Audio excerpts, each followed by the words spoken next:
सुनो सबकी, जानो सबकी, लेकिन फैसला करो अपने मन की।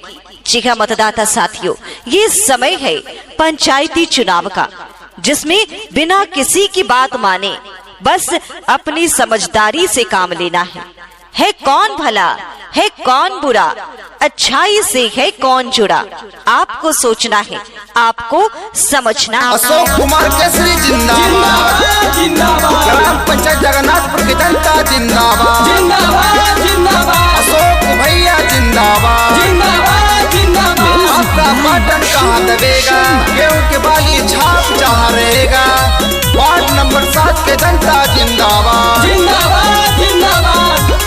रउए लोग के बेटा बानी बोला कहाँ जाई, 5 साल रउआ सेवा में आई। रउए लोग के बेटा बानी बोला कहाँ जाई, 5 साल रउए सेवा में आई। गेहूं बहले पर बटन दवाई हकी विजयी बा नहीं है चाचा, अकिया सोते भैया के जीतई हकी विजयी बा नहीं है चाची। अशोक कुमार केसरी जिंदाबाद, ग्राम पंचायत जगन्नाथपुर की जनता जिंदाबाद, अशोक भैया जिंदाबाद, वार्ड नंबर 7 के जनता जिंदाबाद। नाम बटे अशोक भैया, सेवा मौका एगो दे दी, करी कर्मक संख्या बटे हाँ। नाम बटे अशोक भैया, सेवा मौका एगो दे दी, करी कर्मक संख्या बटे। सुनो सबकी, जानो सबकी। गली नहली दिल वही है, चापा कहल दिलाई है, और योजना है जितना के। अशोक भैया के अब की जीतई है कि विजयी बा नहीं है भैया, बाटे न हमारे साथ से जीतई है कि विजयी बा नहीं है चाचा।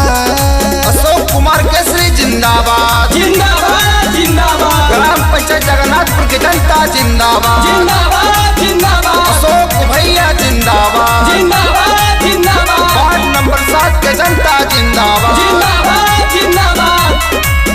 करी भरोसा एक बार करी वोट के तैयारी, अशोक केसरी के बिल्कुल जिताई। करी भरोसा एक बार करी वोट के तैयारी, अशोक केसरी के बिल्कुल जिताई।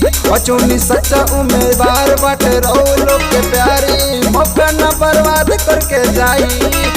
जगन्नाथपुर पंचायतवा से बाटे नमा 7 से जी तई है भैया, अशोक केसरी के बाट 110 ही बनई हकी विजयी बनई है चाचा।